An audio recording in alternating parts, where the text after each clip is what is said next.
So anyways, the other day I broke a low E string. Oh, I should say hi. Hello. I broke a low E string, and I don't break strings that much anymore. Mind you, I don't play live much anymore either. Still, it does happen from time to time, and I thought I'd document the changing of the said string, which is here, as you can see, all very loose. The guitar in question, in case you didn't know, is my Squier Mustang Bullet Mustang HH. Great guitar, got it at the beginning of COVID. Incredibly cheap, good beginner guitar for someone like me. And yeah, terrific. I didn't change very much when I got it. I changed the pick guard, because it used to be white and now it's kind of a pearly thing. I went to a luthier here in town who set it up for me, which was nice. Of course, I had to pay for it. He put in a new nut here, made from or by Tech, which is a great company. And Tech also made these bridge saddles down here, which I'll talk about in a little bit. For now, I need to get this string off, which is exactly what I'm going to do. Now, some people bitch and complain about changing strings. I'm not one of them. When I was in No Means No, and yeah, also I suppose in Two Pinned In, though I wasn't changing my strings nearly as often, changing strings is sort of a meditative thing for me. It's very relaxing. It can be annoying, especially if you're in a rush, but I like doing it. Maybe it's like tying my shoes. Okay, now, of course it's not going to come out. Okay, I pulled it all the way through. Some people clip it in the middle, whatever floats your boat. Okay, so I took it off now, and here's my big thing of strings. And somewhere in here should be a 46. This is a 10, 13, 17, 26, 36, oops, 46. There we go, 46.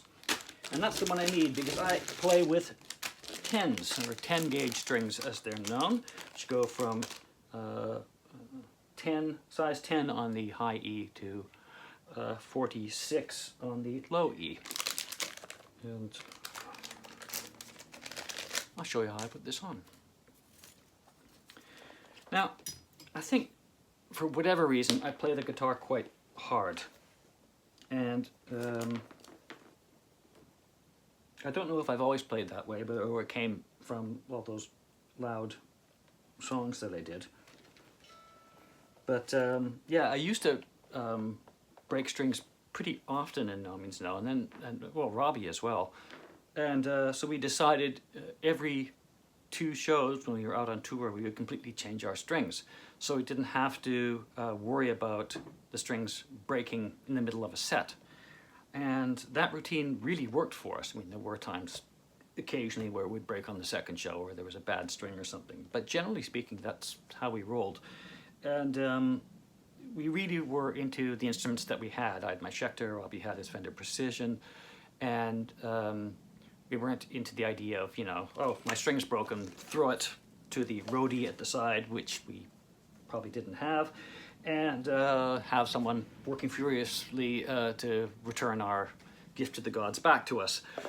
We just liked the guitar that worked from the beginning to the end of the show without any interruptions. The Schecter and a lot of guitars go through the back. The strings go through the back, which is quite common. This guitar isn't like that. It's a hardtail guitar which goes through the back, and that causes, well, it's not causes, but it's kind of a pain. I'll show you. The string's got to go back through here, through this hole, and then kind of bend upwards and through the groove here and along. And like I said before, these are Tech saddles, what would happen in the past, try to do this and talk at the same time, is that over a period of time, oh shit, I can't talk and do this at the same time, I can barely see and do it at the same time.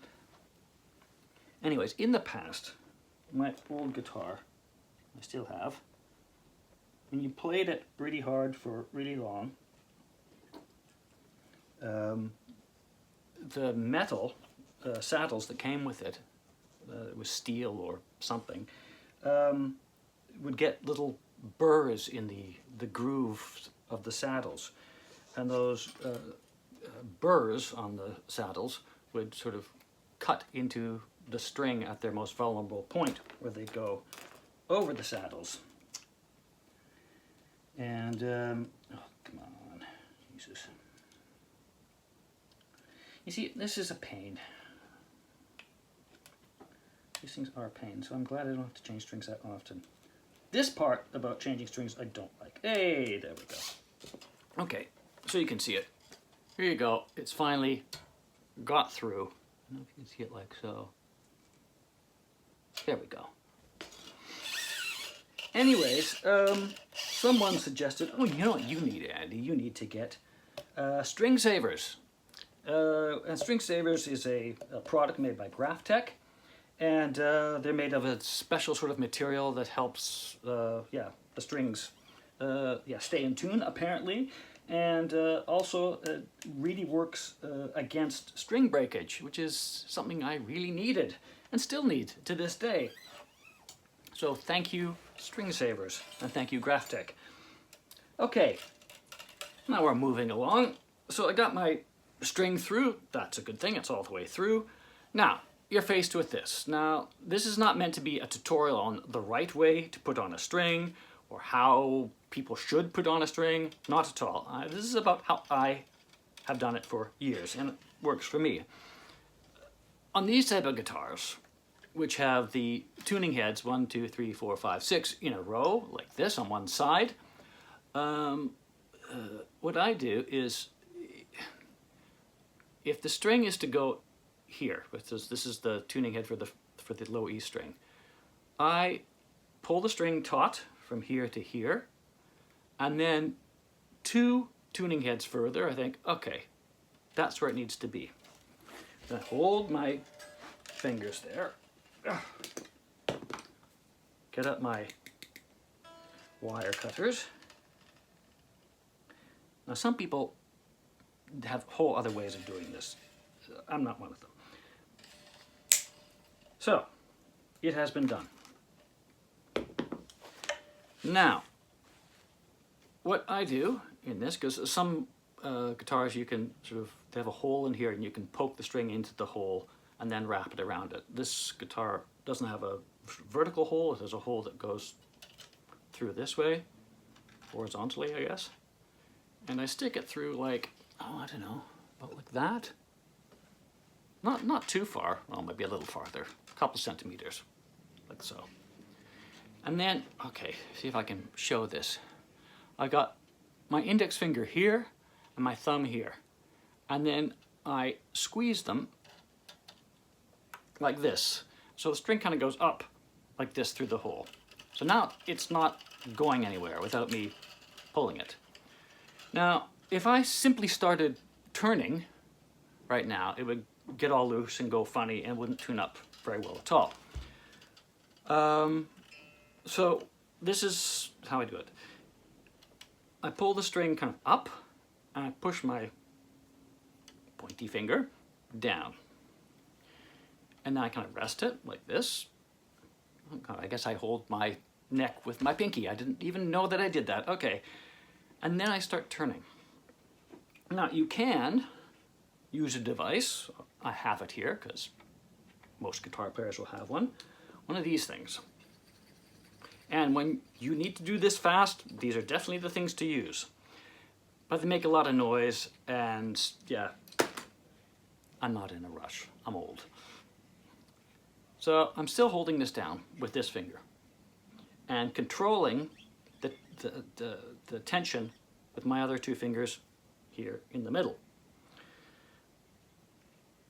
And then it's just a question of turning and waiting.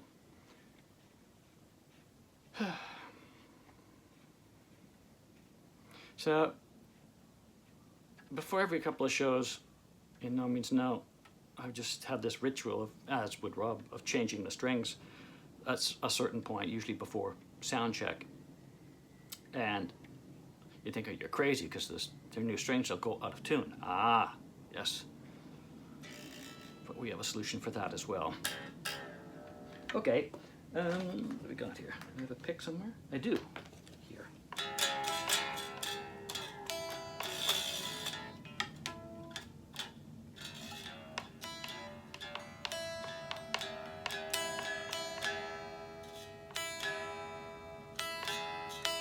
Okay, that's pretty close, so you think, great, got a new string, let's hop on stage and play. Wrong, because if you play for a while, you play as hard as me, that's what you'll get, an out-of-tune string. So, my technique in stretching the string, which is what every good string person putting them on should do, is to grab it with, let's take a look, I probably always have my pick there, with these 4 fingers, and then with my thumb, again, sort of like the other end where I put the string through the hole, give it a squeeze like that. And sort of pull a little bit, not too much. And then I do that a couple of times, pulling it up, squeezing it.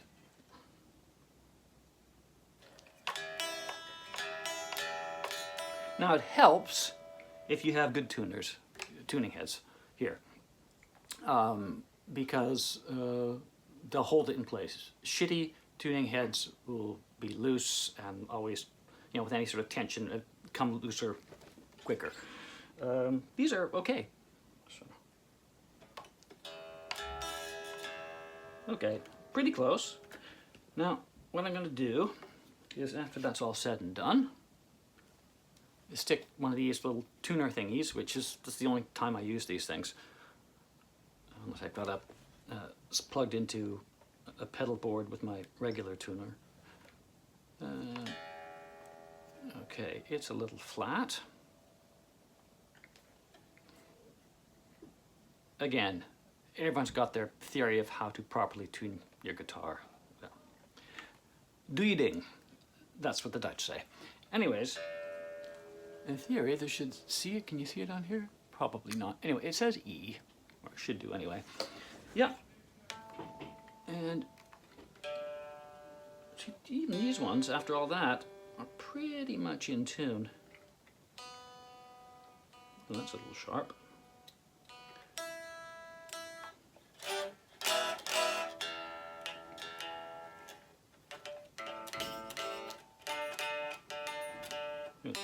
G's kind of funny. Not funny, haha, like a clown funny, just weird.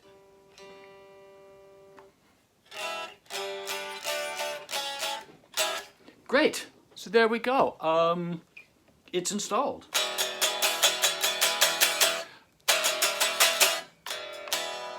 And you probably have to play for a little while before it really settles in.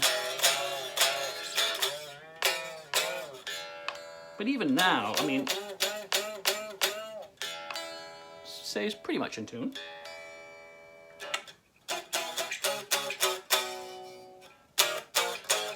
There we go, all done.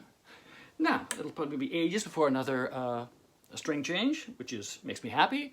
And yeah, I hope you like that. And that's all for today. Be good, people. See you later.